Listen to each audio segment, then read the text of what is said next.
ನಮಸ್ಕಾರ. ನಾನು ನಿಮ್ಮ ಐಡಿಯಾ ಮಂಜು. ವೀಕ್ಷಕರೇ, ಇವತ್ತು ಪುಣ್ಯಕ್ಷೇತ್ರ, ಪವಿತ್ರ ಕ್ಷೇತ್ರ, ಪವಾಡ ಇರುವ ಕ್ಷೇತ್ರ, ಒಂದು ದೇವಾಲಯದ ಬಗ್ಗೆ ನಾನು ನಿಮ್ಮ ಮುಂದೆ ಬಂದಿದ್ದೀನಿ. ವೀಕ್ಷಕರೇ, ಸುಮಾರು ದೇವಾಲಯಗಳನ್ನು ನೋಡಿದ್ದೀವಿ. ಆದರೆ ಈ ದೇವಾಲಯದಲ್ಲಿ ಬಹಳ ವಿಶೇಷವಾಗಿರ್ತಕ್ಕಂತಹ ಒಂದು ಪೂಜೆ ಇರ್ಬೋದು. ನಾವು ಎಷ್ಟೋ ದೇವಾಲಯಗಳಿಗೆ ಹೋದಾಗ ಅಲ್ಲಿ ಏನಾದರೂ ದೇವರನ್ನು ನೋಡೋದಕ್ಕೂ ಕೂಡ ನಮ್ಮನ್ನ ಬಿಡೋದಿಲ್ಲ. ಆದ್ರೆ 2 ಸೆಕೆಂಡ್ 3 ಸೆಕೆಂಡ್ ತಳ್ಳಿಬಿಡ್ತಾರೆ. ಆದ್ರೆ ಈ ದೇವಾಲಯದಲ್ಲಿ ಕಣ್ಣು ತುಂಬಾ ನೋಡ್ಬೋದು. ಆ ದೇವರು ನೋಡಿದ ತಕ್ಷಣ ನಮ್ಗೆ ಏನೋ ಒಂದು ಆನಂದ, ಒಂದು ಸಂತೋಷ, ಒಂದು ಮನೋರಂಜನೆ, ಒಂದು ಉಲ್ಲಾಸ, ಒಂದು ವರ ಸಿಕ್ದಂಗೆ ಆಗ್ತದೆ. ಅಷ್ಟೇ ಅಲ್ಲ, ನಾವೆಲ್ಲಾದ್ರೂ ಒಂದು ಅಭಿಷೇಕ ಕೊಟ್ಟಾಗ ಅಭಿಷೇಕವನ್ನ ಅರ್ಚಕರು ಮಾಡಿರ್ತಕ್ಕಂಥದ್ದು ನೋಡಿದೀವಿ. ಆದ್ರೆ ಆ ಅಭಿಷೇಕವನ್ನ ನಮ್ಮ ಕೈಲೇ ಮಾಡಿಸ್ತಾರೆ. ಇವತ್ತು ಈ ದೇವಾಲಯದಲ್ಲಿ ಈ ತಾಯಿಗೆ ಹಾಲು ಅಭಿಷೇಕ ಮಾಡ್ತಾರೆ. ಆದ್ರೆ ಅರ್ಚಕರಲ್ಲ, ಅಲ್ಲಿಗೆ ಹೋಗಿರ್ತಕ್ಕಂಥ ಭಕ್ತಾದಿಗಳು ಯಾರ ಹಾಲು ಎತ್ಕೊಂಡು ಹೋಗಿರ್ತಾರೋ, ಯಾರು ಅಭಿಷೇಕ ಕೊಟ್ಟಿರ್ತಾರೋ ಅವರೇ ಕೈಯಾರ ದೇವರಿಗೆ ಹಾಲನ್ನ ಕೊಟ್ಟು ಅಭಿಷೇಕ ಮಾಡ್ಬೋದು. ಅಷ್ಟೊಂದು ಪವಾಡ ಇರ್ತಕ್ಕಂಥ ಪುಣ್ಯಕ್ಷೇತ್ರ, ಅಷ್ಟೊಂದು ವರ ಇರ್ತಕ್ಕಂಥ ಪುಣ್ಯಕ್ಷೇತ್ರ, ಅಷ್ಟೊಂದು ಭಕ್ತಿ ಶ್ರದ್ಧೆಯಿಂದ ನಾವೇ ದೇವರನ್ನ ಅಭಿಷೇಕ ಮಾಡುವಂತ ಒಂದು ಅವಕಾಶ ಸಿಕ್ಕಿದೆ ಅಂದ್ರೆ ಎಷ್ಟು ಅದೃಷ್ಟ ಹೇಳಿ. ದೇವರು ನೋಡೋದು ನೋಡಿದೀವಿ, ದೇವ್ರಿಗೆ ನಮಸ್ಕಾರ ಮಾಡಿ ದೇವರ ಹತ್ರ ಮಂಗಳಾರತಿ ತಗೊಂಡು ದೇವ್ರ ನೋಡಿ ವಾಪಸ್ ಬಂದಿರೋದು ನೋಡಿದೀವಿ. ಆದ್ರೆ ನಮ್ಮ ಕೈಯಿಂದ ದೇವರಿಗೆ ಹಾಲಾಭಿಷೇಕ ಮಾಡೋದು ಎಲ್ಲಾದ್ರೂ ನೋಡಿದ್ರ? ಅದು ಇಲ್ಲಿ ಮಾತ್ರ ಸಾಧ್ಯ.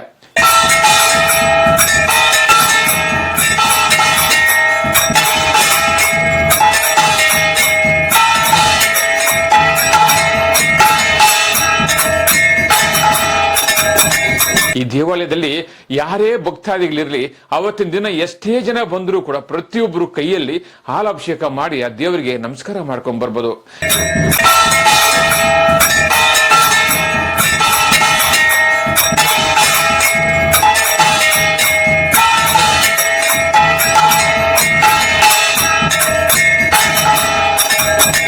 ಇಷ್ಟೇ ಅಲ್ಲ, ಈ ದೇವಾಲಯ ಹತ್ರ ಸುಮಾರು ಜನರು ಬರ್ತಾರೆ.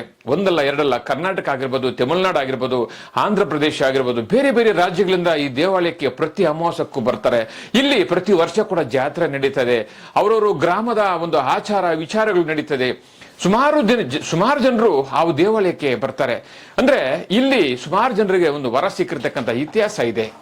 ವಿಶೇಷವಾಗಿ ಆ ತಾಯಿಯನ್ನ ಕಣ್ತುಂಬ ನೋಡಿ ಆಚೆಗೆ ಬರ್ಬೋದು.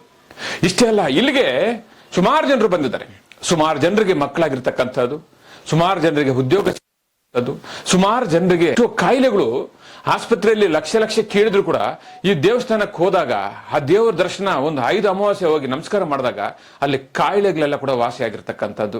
ಸುಮಾರು ಜನರಿಗೆ BP ಶುಗರ್ ಇದ್ದವರಿಗೆ ನಿದ್ದೆನೇ ಬರೋದಿಲ್ಲ. ಆದ್ರೂ ಕೂಡ ಈ ದೇವಸ್ಥಾನಕ್ಕೆ ಬಂದು ಒಂದು 5 ವಾರಗಳು ಹೋಗಿ ನಮಸ್ಕಾರ ಮಾಡ್ಕೊಂಡು ಹೋದ್ರೆ ಮನಸ್ಸು ಪೂರ್ತವಾಗಿ ಅವ್ರು ನಿದ್ದೆ ಮಾಡ್ಬೋದು. ಅಷ್ಟೇ ಅಲ್ಲ, ಒಂದಲ್ಲ ಎರಡಲ್ಲ, ಬನ್ನಿ ನಮ್ಮ ಜೊತೆ ಇಲ್ಲಿ ಬಂದಿರತಕ್ಕಂಥ ಭಕ್ತಾದಿಗಳಿದ್ದಾರೆ, ಇಲ್ಲಿ ಪೂಜಾರಿ ಇದ್ದಾರೆ. ಇಲ್ಲಿ ಪ್ರತಿ ವರ್ಷ ಕೂಡ ಏನೇನು ಕಾರ್ಯಕ್ರಮಗಳು ಆಗ್ತದೆ, ಒಂದಲ್ಲ ಎರಡಲ್ಲ, ಪ್ರತಿ ವರ್ಷ ಒಂದು ಜಾತ್ರೆ ಕಾರ್ಯಕ್ರಮ ನಡೀತದೆ. ಪ್ರತಿ ಅಮಾವಾಸ್ಯೆಗೆ ಕಣ್ ತುಂಬಾ ಅಭಿಷೇಕ ನಡೀತದೆ. ಬಹಳ ವಿಚಿತ್ರವಾದಂತಹ ದೇವಾಲಯ, ಪವಾಡ ಇರತಕ್ಕಂತಹ ದೇವಾಲಯ, ಪುಣ್ಯ ಕ್ಷೇತ್ರ. ಯಥೇಚ್ಛವಾಗಿ ಜನರಿಗೆ ವರ ಕೊಟ್ಟಿರ್ತಕ್ಕಂಥ ಕ್ಷೇತ್ರ ಯಾವುದಾದ್ರೂ ಇದ್ರೆ ಅದು ಶ್ರೀ ತಾಯಿಯ ಕ್ಷೇತ್ರ. ಈ 6 ಜನರಿಗೆ ವರ ಸಿಕ್ಕಿರ್ತಕ್ಕಂಥ ಇತಿಹಾಸ ಇದೆ. ನೀವೇನಾದ್ರೂ ತಿರುಪತಿಗೆ ಬಂದಾಗ ಒಂದು ಹೆಜ್ಜೆ ಈ ದೇವಸ್ಥಾನಕ್ಕೆ ಹೋಗಿ ಬಂದ್ರೆ ನಿಮ್ಗೆ ಅಷ್ಟೇ ಅದೃಷ್ಟ ಸಿಗುತ್ತೆ, ಅಷ್ಟೇ ಫಲ ಸಿಗುತ್ತೆ, ಅಷ್ಟೇ ವರ ಸಿಗುತ್ತೆ. ಬನ್ನಿ ನೋಡೋಣ.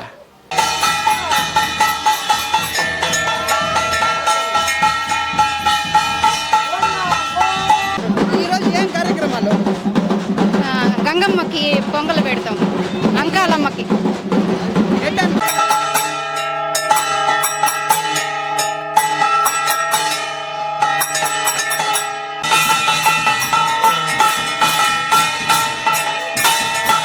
దేవస్థానం ముందు వచ్చి పాత దేవుడు పట్టించుకోవడం లేదు.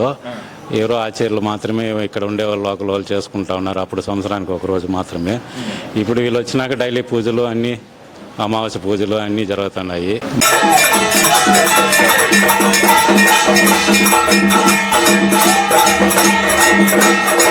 ముందు అమ్మవారు మర్రి చెట్టు కింద ఉండింది. మళ్ళీ ఆచార్య వాళ్ళు వచ్చినాక డెవలప్ చేసి గుడి కట్టి దీన్ని చేసినారు.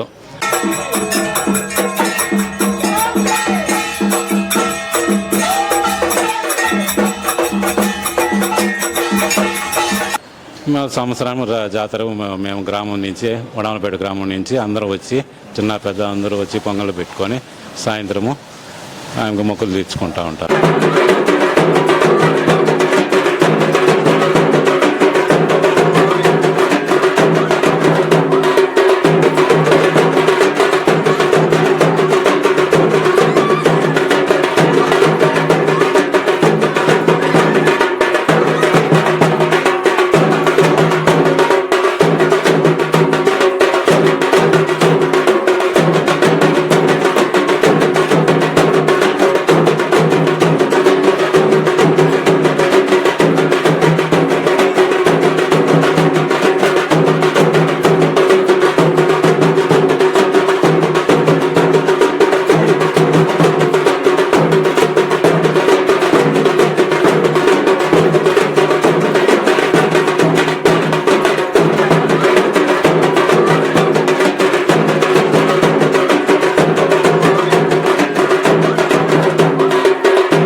సంవత్సరం వస్తున్నాం.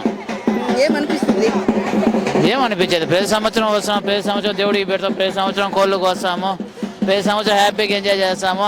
మళ్ళీ మంగళవారం సోమవారం జాతర అయితే హ్యాపీగా ఎంజాయ్ చేస్తాం. ఏం ఫీలింగ్ ఉంది, దేవుడు భక్తితో వస్తాము, దేవుని కోళ్ళు కోసుకుంటాము, హ్యాపీగా చేస్తాము.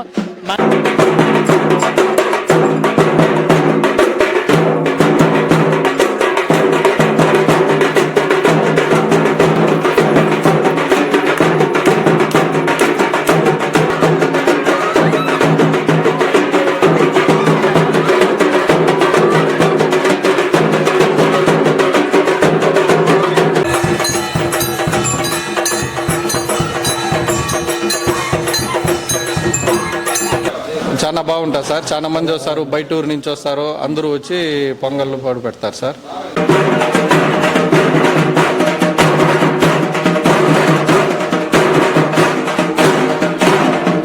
పద్మ పడమాలపేట అమ్మవారి జాతర, పొంగలు పెడతారు, కోడి పుంజులు కోస్తారు, అమ్మవారికి పూజలు నాకు తెలిసినప్పటి నుంచి జరుగుతారు.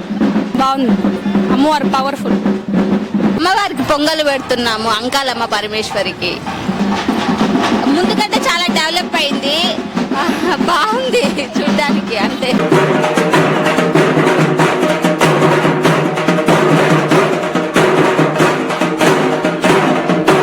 సార్ బాగానే ఉంటుంది, మేము అడుగున్న కోరికలు తీరుతాయి సార్. ఇక్కడ వచ్చి భక్తితో పెట్టుకొని చాలా మంది ఏటలు నరుకుతారు, కోళ్ళు కోసుకుంటారు, మొక్కుబడులు అన్నీ పెట్టి అన్నీ చేసుకుంటారు సార్. సంవత్సరం ఒకసారి సార్ కర్ణాటక వస్తారు, చెన్నై నుంచి వస్తారు, ఈ చుట్టుపక్కల గ్రామాల్లో మండలం అంతా ఎక్కడి నుంచే వస్తారు సార్. మళ్ళీ ఇక్కడ పూజలు కూడా చేస్తారు, ప్రతి అమావాస్యకి పౌర్ణానికి పూజలు చేస్తారు, అన్నీ బాగా గ్రాండ్గా చేస్తారు సార్.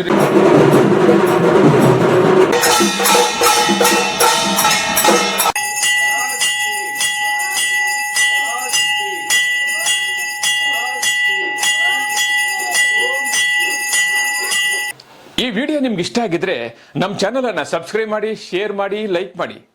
ಧನ್ಯವಾದ.